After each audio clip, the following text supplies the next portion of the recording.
Yunus itu, jadi ceritanya begini. Yunus pada akhirnya dimuntahkan ikan, lalu kemudian dia pergi ke Niniwe, dia beritakan firman Tuhan, Niniwe bertobat. Betul ya? Setelah Niniwe bertobat, apa yang terjadi dengan Yunus? Apa yang terjadi dengan Yunus? Ngambek. Yunus ngambek. Kenapa saudara? Bisa gak kita lari meninggalkan Tuhan? Bisa gak saudara-saudara? Ketika Tuhan panggil engkau, ketika Tuhan bicara sama engkau, bisa gak engkau lari? Yunus berusaha lari dari hadapan Tuhan. Dia berlayar menuju ke Tarsis, 4.000 kilometer jauhnya. Dan kita tahu ceritanya bahwa pada waktu itu ketika dia berlayar, badai datang. Buang, buang, buang. Semua orang di dalam kapal berteriak ketakutan. Yunus ngapain? Diem-diem aja, bengong begitu saudara. Kenapa? Kita berpikir Tuhan menghukum Yunus dengan dimakan ikan. Dan Tuhan menyelamatkan Yunus dengan dimuntahin keluar dari mulut ikan. Bagaimana kalau ternyata salah ini jawabannya? Kok bisa?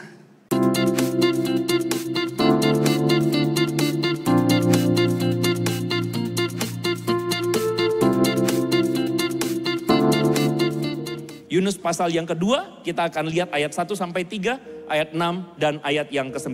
Kita baca bersama-sama 1, 2, 3. Yunus berdoa kepada Yahweh, Elohimnya. Dari dalam perut ikan itu, ia berkata, dalam kesukaran aku berseru kepada Yahweh. Dan dia menjawab aku dari tengah-tengah dunia orang mati. Aku berseru dan engkau mendengar suaraku. Engkau telah melemparkan aku ke tempat yang dalam. Ke tengah lautan yang airnya meluap meliputi aku. Semua gelombangmu dan ombakmu telah melingkupi aku. Aku tenggelam ke dasar gunung-gunung. Ke dalam perut bumi. Palang-palangnya melingkupiku selamanya. Tetapi engkau mengangkat nyawaku dari lubang kubur. Ya Yahweh Elohimku. Tetapi aku akan mempersembahkan kurban kepadamu. Dengan ucapan syukur dan membayar nasarku. Keselamatan dan kelepasan adalah milik Yahweh. Kita baca sama-sama sekali lagi satu kalimat terakhir ini. 1, 2, 3. Keselamatan dan kelepasan adalah milik Yahweh. Berikan kemuliaan bagi nama Tuhan. Ini adalah pasal 2 ini. Adalah pasal yang jarang sekali dibahas. Bahkan saya sampai sekarang belum pernah berjumpa dengan katakanlah khotbah yang membahas tentang pasal yang kedua ini. Tentang seruan doa dari Yunus di dalam perut ikan. Saudara, kalau saudara ingat kisah dari Yunus, kalau saya pengen mengajak saudara untuk recall sedikit, untuk mengingat kembali kisah dari Yunus. Yunus ini adalah seorang yang dipanggil Tuhan. Untuk apa? Seorang yang dipanggil Tuhan untuk memberitakan berita pertobatan kepada satu kota namanya Niniwe. Jadi Tuhan memanggil Yunus, menyerukan berita pertobatan kepada bangsa Asyur yang ada di Niniwe ini. Tapi kita tahu sama-sama bahwa ketika Tuhan memanggil Yunus, di situ dikatakan pergilah ke Niniwe, berserulah karena kejahatan bangsa Niniwe ini sampai kepadaku, kata Tuhan. Saudara, sebagai sebuah background sedikit, Niniwe ini adalah ibu kota dari kerajaan Asyur. Dan pada zaman itu antara Israel dan Asyur itu terjadi sebuah ketegangan. Israel adalah sebuah negara kecil yang diganggu oleh bangsa Asyur. Dan itulah sebabnya orang Israel itu sedikit sensitif sama Asyur. Bahkan bukan sedikit sensitif, benci sama Asyur. Di depan ini saudara adalah sebuah artefak yang didapati saudara-saudara di sekitar kota Niniwe. Di mana di situ kalau saudara lihat ada gambar, ada relik-relik, ada gambar relief di mana ada dua orang yang di atas dan ada satu orang di bawah. Ini dua gambar yang identik saudara-saudara ya. Yang di bawah itu adalah tawanan atau bangsa yang ditaklukkan oleh orang Asyur. Dan kedua orang yang di atas itu adalah prajurit Asyur. Nah saudara lihat gak? Lagi diapain itu saudara-saudara? Lagi diapain itu? Itu lagi gak ngajak main monopoli ya saudara-saudara ya. Juga bukan main kuda-kudaan. Itu jelas-jelas orang yang ada di atas itu saudara pegang entahkah itu pentungan atau pegang pedang saudara. Dan memang bangsa Asyur itu dikenal sebagai bangsa yang kejam sekali. Bangsa Asyur itu bangsa yang tidak segan-segan menunjukkan atau menyiksa tawanannya. Benar-benar kejamnya luar biasa dan itu tersebar ke seluruh dunia. Dan orang Israel, jika dia adalah orang yang normal saudara, pada saat itu saya percaya orang Israel benci sama orang Asyur. Termasuk Yunus. Dan itulah sebabnya kenapa Yunus ini ketika mendengar suara Tuhan, Tuhan bilang sama dia, pergilah beritakan pertobatan kepada bangsa Niniwe. Apa yang terjadi dengan Yunus? Dia lari. Yunus lari meninggalkan Tuhan. Melarikan diri jauh dari hadapan Tuhan. Kenapa? Saudara, bukan karena dia takut. Dia melarikan diri dari hadapan Tuhan. Kalau saudara baca di pasal yang keempat, Yunus itu, jadi ceritanya begini. Yunus pada akhirnya dimuntahkan ikan, lalu kemudian dia pergi ke Niniwe, dia beritakan firman Tuhan, Niniwe bertobat. Betul ya? Setelah Niniwe bertobat, apa yang terjadi dengan Yunus? Apa yang terjadi dengan Yunus? Ngambek. Yunus ngambek. Kenapa saudara?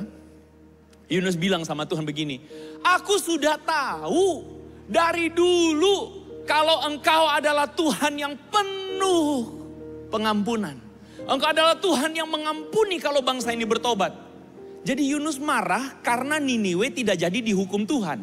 Saudara ngerti nggak? Sebenarnya Yunus maunya apa? Yunus maunya apa saudara? Niniwe dihukum Tuhan. Jadi dia lari tujuannya apa? Supaya tidak ada yang memberitakan firman supaya bangsa Niniwe tidak bertobat, supaya Tuhan hukum Niniwe. Jadi dia lari meninggalkan Niniwe. Kalau saudara lihat ya, dia melarikan diri. Bahkan firman Tuhan mengatakan di pasal 1 ayat 3, dia lari jauh dari hadapan Tuhan. Kalau saudara lihat peta di depan itu, Israel jarak ke Niniwe itu 885 km kurang lebih. Hampir 1000. Tapi Yunus lari bukan ke arah.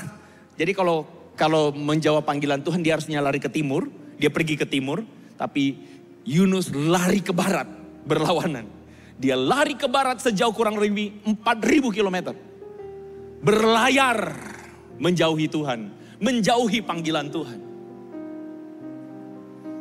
Bisa gak kita lari meninggalkan Tuhan? Bisa gak saudara-saudara? Ketika Tuhan panggil engkau, ketika Tuhan bicara sama engkau, bisa gak engkau lari? Kita tidak akan pernah bisa meninggalkan Tuhan, amin. Hari ini kalau ada di antara engkau yang saat-saat ini engkau sedang berusaha lari dari Tuhan. Engkau mungkin badanmu datang ke sini. Atau bahkan engkau menyaksikan khotbah ini secara di layar kaca, di YouTube. Kalau ada di antara engkau berusaha lari daripada Tuhan, saya kasih tahu. Tuhan kita Tuhan yang setia. Yang tidak akan pernah bisa dan dia akan selalu bersama-sama dengan engkau. Engkau tidak akan pernah bisa lari kemana-mana. Dia akan terus mengejar engkau. Dia akan terus beserta dengan engkau. Kalau hari ini engkau kecewa dan engkau pengen lari dari Tuhan, kau tidak akan bisa lari, saya kasih tahu. Yunus berusaha lari dari hadapan Tuhan. Dia berlayar menuju ke Tarsis, 4000 km jauhnya. Dan kita tahu ceritanya bahwa pada waktu itu ketika dia berlayar, badai datang. Buang. Semua orang di dalam kapal berteriak ketakutan. Yunus ngapain? Diem-diem aja bengong begitu saudara. Kenapa? Karena dia tahu Tuhan sudah di situ. Wah, ketika badai kapal itu goyang, semua orang ketakutan. Akhirnya Yunus sadar, Tuhan sedang mencari dia. Akhirnya Yunus bilang apa? Sama-sama kita baca pasal 1 ayat 12. 1, 2, 3. Angkatlah aku, campakkanlah aku ke dalam laut. Maka laut akan menjadi reda dan tidak menyerang kamu lagi. Sebab aku tahu bahwa karena akulah badai besar ini datang menyerang kamu. Yunus sadar betul bahwa karena dia nih, Tuhan lagi cari dia nih. Dia bilang, sudah buang aku. Yunus pun sadar bahwa karena kesalahannya dia kabur dari Tuhan. Dia membelakangi Tuhan. Dia akhirnya bilang, buang aku saja. Dan kita tahu ceritanya, kemudian orang-orang kemudian mengangkat Yunus dan membuangnya. Dan pasal yang kedua tadi, backgroundnya itu tadi. Backgroundnya cerita ini. Yunus akhirnya dimakan ikan. Dulu waktu sekolah minggu, saya percaya saudara mendengar kisah ini. Saya mau tanya, dengan cara apakah Tuhan menghukum Yunus? Dengan cara apa Tuhan menghukum Yunus?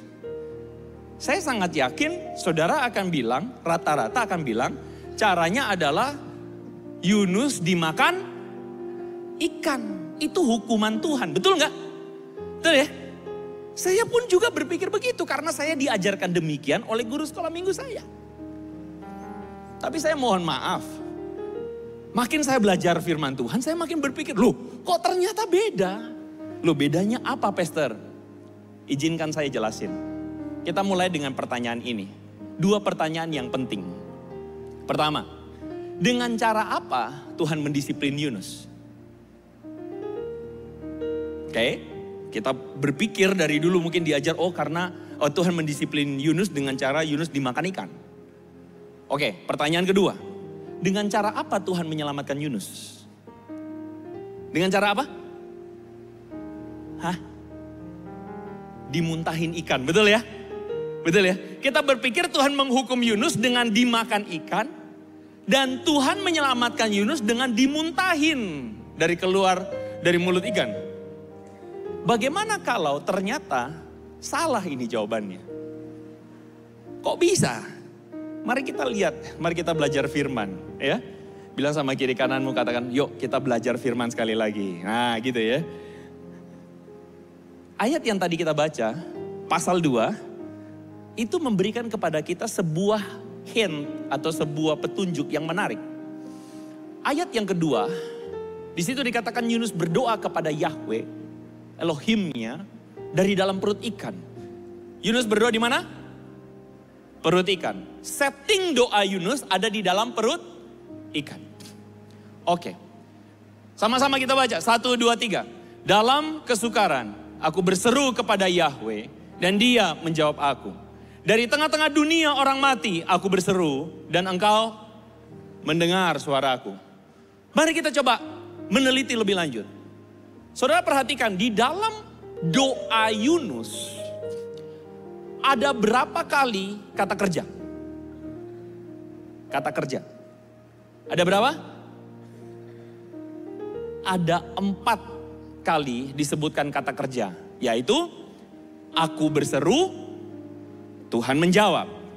Lalu, aku berseru, engkau mendengar. Dari sini kita menemukan bahwa Yunus berseru kepada Tuhan dan Tuhan menjawab. Itu diulang 2 kali. Jadi ada 4 kali kata kerja di sana. Dan tahukah saudara bahwa 4 kata kerja ini dalam tenses bahasa aslinya, bahasa Ibrani, adalah tenses past. Tenses past itu artinya ini terjadi di masa lampau. Jadi ketika Yunus mengatakan aku berseru, bukan aku berseru sekarang. Jadi ayat ini lebih tepat diterjemahkan, dalam kesukaran aku telah berseru kepada Tuhan. Telah berseru. Dan Tuhan telah menjawab aku. Dari tengah dunia orang mati aku telah berseru. Aku dulu berseru. Dan engkau telah mendengar aku. Loh Pastor, jadi maksudnya maunya arahnya kemana nih? Perhatikan baik-baik. Perhatikan baik-baik. Tuhan menolong Yunus kapan? Kapan?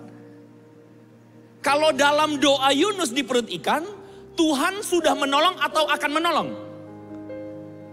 Sudah menolong. Tadi yang kita percayai, Tuhan menolong Yunus waktu kapan? Dibuang ikan, betul kan? Jadi kita pikirnya Tuhan menolong Yunus itu pada waktu dimuntahin ikan, setuju? Waktu Yunus berdoa dalam perut ikan udah dimuntahin belum? Belum. Tapi Tuhan sudah tolong belum? Sudah. Berarti Tuhan tolongnya kapan? Di ayat selanjutnya kita menemukan jawaban. Bahwa sebenarnya Yunus berdoa ini karena Yunus mengingat dia sudah mau mati. Dia sudah mau mati tenggelam. Makanya di ayat yang ketiga, engkau telah melemparkan aku ke tempat dalam. Ke lautan yang airnya meluap meliputi aku dan gelombangmu, ombakmu melingkupi aku. Yunus mengingat momen-momen di mana aku seharusnya dihukum Tuhan. Aku seharusnya binasa. Aku seharusnya mati tenggelam. Aku seharusnya selesai. Tapi di tengah-tengah tenggelamnya aku, di tengah-tengah masa di mana aku pasrah Tuhan, ya udah memang salahku. Selesailah sudah. Aku pantas menerima ini semua. Aku pantas untuk mati. Disitulah Yunus mendapatkan pertolongan Tuhan. Sama-sama kita baca ayat ini. 1, 2, 3. Tetapi engkau mengangkat nyawaku dari lubang kubur, ya Yahweh Elohimku. Tapi aku akan mempersembahkan korban padamu dengan ucapan syukur dan membayar nazarku. Keselamatan dan kelepasan adalah milik Yahweh. Jadi saudara-saudara, ayat ini mengatakan kepada kita bahwa Tuhan, Yunus mengakui bahwa Tuhan menyelamatkan dia. Padahal seharusnya dia binasa karena apa? Tenggelam. Yunus pasrah betul bahwa dia itu seharusnya sudah selesai di end waktu tenggelam. Kenapa saya harus jelasin ini? Saudara-saudara, pada waktu itu yang namanya dewa, ilah, Allah kecil itu, ilah, Allah, dewa, masing-masing di bangsa sekeliling, dewa-dewa itu, mereka adalah dewa-dewa yang tidak mentolerir kesalahan. Orang-orang pada waktu itu memahami bahwa dewa-dewa ini, ilah-ilah ini adalah ilah-ilah yang kalau ada kesalahan, ada bencana, mesti mati orang yang bersalah itu. Saudara paham maksudnya? Jadi dewa-dewa ini adalah dewa-dewa yang marah, dewa-dewa yang baper, dewa-dewa yang harus ditenangkan dengan mengorbankan atau mengorbankan orang yang bersalah, dimatiin. Saudara paham ya? Sehingga Yunus tuh berpikir dengan cara pikir dia tadinya bahwa memang dia seharusnya mati. Seperti dewa-dewa ilah-ilah yang lain memang begitu. Tuhan itu adalah Tuhan yang marah, yang menuntut balas harus segera dibalas. Makanya kalau saudara cari-cari, saudara akan ketemu di dalam penggalian arkeologi bahwa dewa-dewa orang Kanaan itu mereka harus disenangkan dengan salah satunya pengorbanan bayi-bayi. Jadi kalau dewa lagi marah, itu bayi-bayi anak kecil itu dikorbankan supaya dewa itu tenang. Dan itulah yang ada dalam pikiran Yunus mungkin. Saya memang pantas dihukum karena saya sudah melakukan kesalahan. Tapi saudara-saudara, Bapa kita, Yahweh, bukan Tuhan seperti ilah-ilah itu. Amin. Dia bukan Tuhan seperti itu. Dia bukan Tuhan yang demikian. Dia adalah Tuhan yang beranugerah kepada Yunus. Katakan sama-sama dengan saya, anugerah. Dia adalah Tuhan yang beranugerah kepada Yunus. Yang memberikan kesempatan kedua kepada Yunus. Yang Yunus harusnya benar-benar binasa, selesai. Tapi Tuhan tolong dia. Tuhan kasih anugerah itu. Saudara perhatikan ini baik-baik. Anugerah. Ini adalah satu kata yang seringkali dibuang-buang sama orang. Kasih karunia. Banyak orang tuh menganggap enteng kata ini. Wah ini kasih karunia, kasih karunia. Kadang-kadang kita pun dengan mudah mengatakan, oh ini kasih karunia Tuhan, kasih karunia Tuhan. Saudara, apa itu kasih karunia? Apa itu anugerah? Salah seorang dosen saya mengatakan anugerah itu dijelaskan dalam 2 kalimat. Kalimat pertama adalah kita tidak layak menerima kebaikan Tuhan. Anugerah itu adalah dijelaskan dalam 2 perspektif mata uang kata dia. Yang pertama, kita tuh tidak layak menerima kebaikan Tuhan. Kita tidak pernah layak. Adakah di antara kita mengatakan kita tuh layak terima kebaikan Tuhan? Ada nggak? Apakah Tuhan pilih kita karena kita baik? Apakah Tuhan tuh kasih kebaikannya karena kita sudah melakukan A, B, dan C? No, kebaikan Tuhan, anugerah Tuhan itu diberikan semata-mata kita tahu betul kita tuh tidak layak. Dia kasih kepada kita kebaikannya. Yang kedua, sisi mata uang yang lain adalah Tuhan itu tidak wajib kasih kita kebaikannya. Amin. Tuhan itu tidak punya kewajiban loh untuk memberkati kita. Dia tidak punya kewajiban untuk apa? Untuk layanin kita. Tidak ada. Dia itu melakukannya karena kebaikannya, karena anugerahnya dia. Nah, anugerah inilah yang seharusnya kita responi tidak sembarangan. Kalau kita mengerti bahwa anugerah ini adalah karena kita tidak layak. Dan kita mengerti anugerah ini karena Tuhan itu memang juga tidak wajib, tapi dia baik sama kita. Maka disitulah pertobatan terjadi. Amin. Disitulah kita harus meresponinya dengan bertanggung jawab. Itu anugerah. Jadi saudara tidak boleh anugerah itu saudara anggap dalam satu sisi saja. Tapi saudara harus melihatnya sebagai apa? Sebagai kasih karunia yang kepadanya kita bertanggung jawab. Kasih karunia yang mengubahkan hati kita. Saudara perhatikan baik-baik, rata-rata agama mengajarkan kepada umatnya untuk apa? Untuk melakukan sesuatu supaya dapat ganjaran. Betul? Itu Taurat. Melakukan sesuatu supaya apa? Supaya diberkati Tuhan. Kamu melakukan kebaikan supaya diberkati Tuhan. Kamu melakukan keburukan maka kamu akan kutuk, mendapatkan kutuk. Itu Taurat. Itu rata-rata dalam tanda kutip, itu agama-agama rata-rata mengajarkan itu. Saudara ingat baik-baik. Kalau manusia diajarkan begitu, akhirnya kita menjadi manusia yang agamawi. Kita menjadi manusia yang melakukan segala sesuatu merasa bahwa, oh karena saya berbuat baik, saya seharusnya diberkati. Oh karena saya telah melakukan ini dan itu, maka saya seharusnya begini jalannya. Kita membangun kebenaran diri kita sendiri. Itulah sebabnya kenapa Tuhan Yesus datang dengan anugerah. Dia datang dengan mengatakan bahwa para pemimpin dunia ini mengajarkan untuk mendapatkan kuasa dengan tangan besi, betul gak? Artinya apa? Dengan kekuatannya sendiri. Mendapatkan sesuatu. Tapi Yesus bilang, aku berkata kepadamu, barang siapa di antaramu yang terbesar, hendaklah dia jadi yang terkecil. Engkau harus datang untuk melayani. Artinya apa? Aku datang untuk melayani kamu dulu. Supaya kamu pun bisa melayani. Amin. Anugerah itu mengubahkan hati. Jadi kalau saudara ngomong tentang anugerah, tapi saudara tidak berubah oleh karenanya, something wrong. Halo? Saudara ngomong tentang anugerah, tetapi kemudian anugerah itu tidak mengubahkan hati saudara, something wrong. It means that kita belum mengerti anugerah yang sesungguhnya. Dalam hal ini Yunus belajar bahwa yang mempertobatkan, saya ulang ya, yang mempertobatkan, yang mampu untuk mengubah kekerasan hidup hati manusia, itu anugerah. Yang mampu untuk mendobrak kekerasan hati manusia itu anugerah. Dan Yunus belajar bahwa apa? Dia belajar bahwa Tuhan tetap menolong dia meskipun dia selayaknya mati. Tuhan tetap beranugerah, Tuhan tetap mengampuni dia. Dan dia akhirnya menyadari itu. Tuhan mengutus seekor ikan untuk menelan Yunus. Untuk apa? Supaya dia selamat. Tidak tenggelam. Yunus akhirnya belajar untuk mengalami kesetiaan Tuhan di tengah ketidaksetiaan manusia. Disitulah firman Tuhan makanya mengatakan mereka yang meninggalkan dia, manusia yang meninggalkan Tuhan.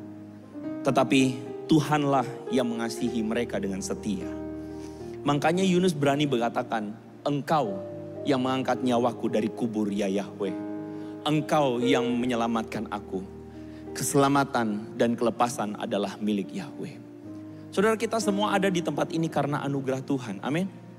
Kita ada di tempat ini semua karena kebaikan Tuhan. Tapi saya katakan kepada saudara-saudara, gereja ini bukan gereja yang terus berbicara tentang oh semua begitu-begitu. No. Gereja ini belajar, gereja ini mengajak saudara untuk bertumbuh, bertanggung jawab terhadap anugerah Tuhan. Amin. Untuk menyikapi anugerah Tuhan itu dengan benar, dengan pertobatan. Karena memang itulah Injil. Injil itu datang kepada kita, kabar sukacita itu datang kepada kita. Untuk memberitahukan tentang kebaikan Tuhan yang akhirnya mengubahkan hidupmu dan hidupku. Termasuk salah satunya adalah kebaikan dan anugerah Tuhan itu dinyatakan melalui cara-cara yang tidak terbayangkan. Salah satunya apa? Kita berpikir bahwa Yunus ini memang sudah selayaknya mati. Tetapi Tuhan ternyata menolong dia melalui ikan yang makan dia. Kita pikir ikan yang makan itu adalah hukuman Tuhan. Salah. Ternyata pertolongan Tuhan datang melalui ikan itu. Berapa banyak dari antara engkau yang hari ini berdoa kepada Tuhan, tapi engkau berdoanya begini, Tuhan, kenapa begini terjadi sama hidupku? Kenapa waktu aku berdoa, aku minta Tuhan supaya engkau tolong aku, tapi kok begini terjadi? Saudara, engkau berdoa kepada Tuhan, memaksa Tuhan menolong engkau dengan cara engkau. Halo? Padahal Tuhan sedang menolong engkau, siapa tahu? Melalui kenyataan keadaan yang sedang tidak menyenangkan dalam hidupmu hari ini. Kita melihat seperti orang-orang di kapal. Seperti orang-orang sekeliling kisah Yunus yang melihat, oh Yunus dimakan Tuhan ya, oh hukuman Tuhan tuh, amsyong tuh, rugi tuh. Salah, justru Tuhan lagi menolong kamu. Halo, Tuhan sedang menolong engkau. Tuhan sedang menolong engkau dengan caranya. Tuhan sedang menolong kita dalam pergumulan yang sedang engkau hadapi. Hari ini saudara, kalau waktu Tuhan belum terbuka, bukan berarti Tuhan sedang diam. Kalau pintu itu belum kebuka, bukan berarti Tuhan itu diam, saudara-saudara. Dia sedang bekerja. Dia sedang menolong engkau. Dia sedang membentuk sesuatu dalam hidupmu. Amin. Dulu saudara-saudara, saya suka baca ini. Ini adalah komik saudara-saudara, Kung Fu Boy judulnya. Komik ini menceritakan tentang seorang anak kecil namanya Chin Mi. Chin Mi ini adalah seorang anak di China sana yang belajar kungfu, saudara-saudara. Dan dia masuk ke satu kuil namanya kuil Dairin begitu. Ya. Nah, saya tidak cerita komik tapi izinkan saya cerita sedikit.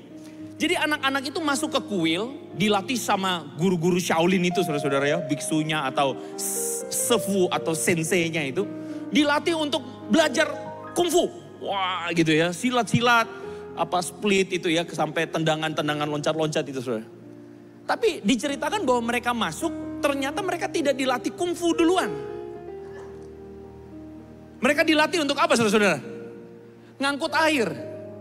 Jadi itu ceritanya kuilnya di atas gunung, terus sungainya di bawah. Mereka dilatih untuk apa? Wah, ambil air. Besok kita ngapain, sensei? Belajar kungfu ya? Angkut air. Waduh, kok angkut air?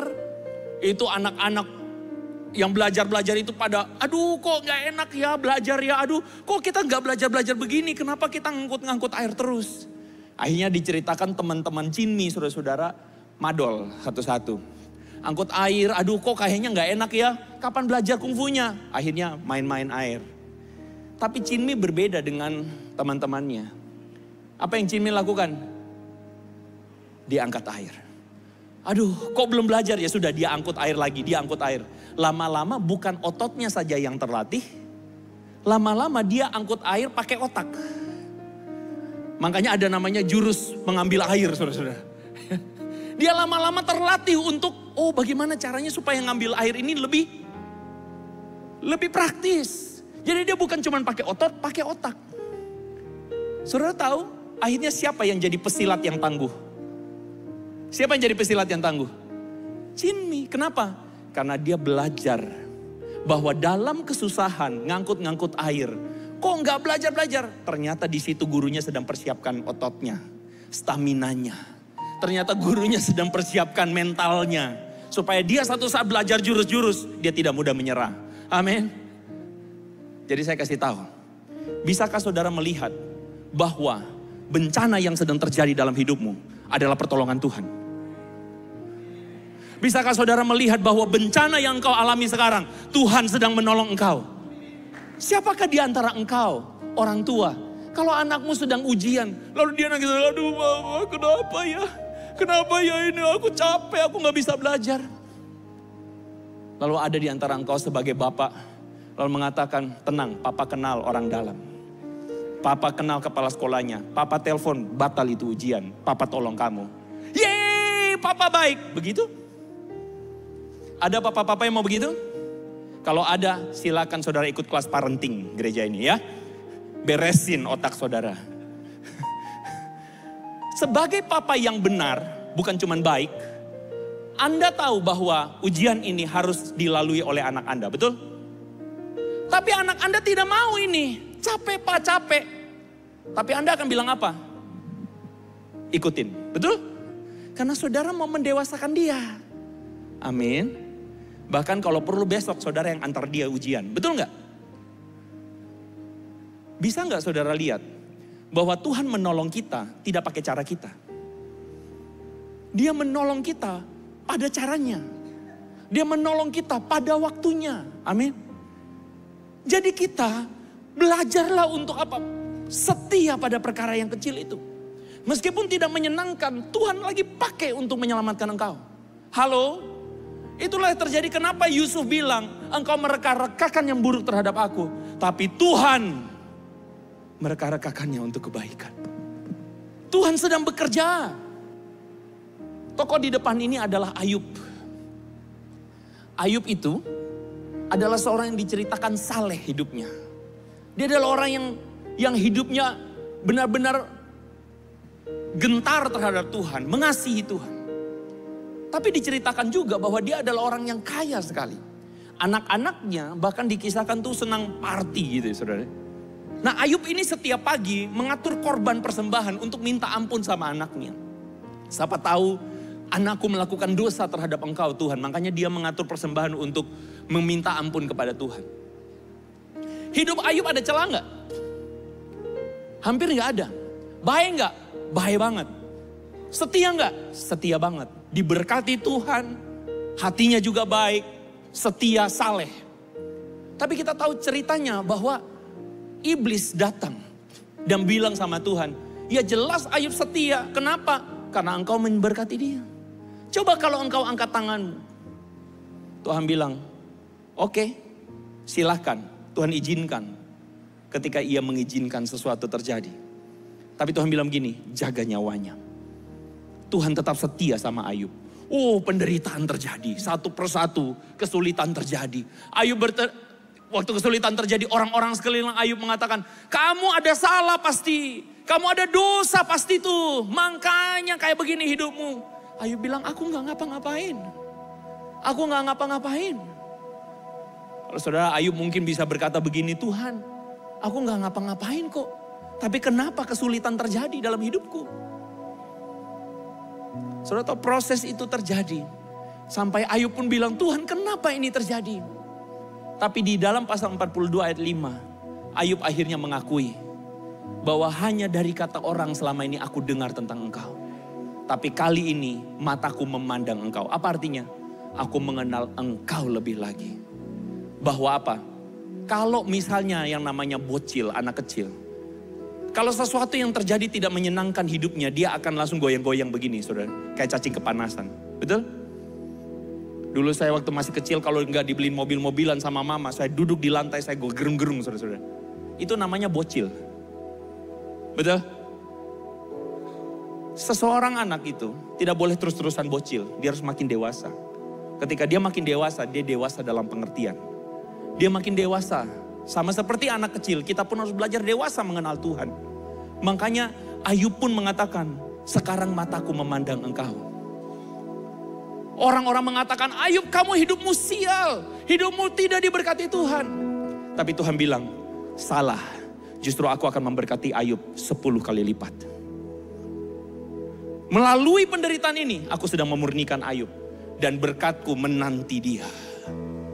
Kalau hari ini engkau berkata, hidupmu sedang ada dalam kesulitan. Tenang, Tuhan sedang bekerja untuk mendatangkan kebaikan bagi hidupmu. Amin.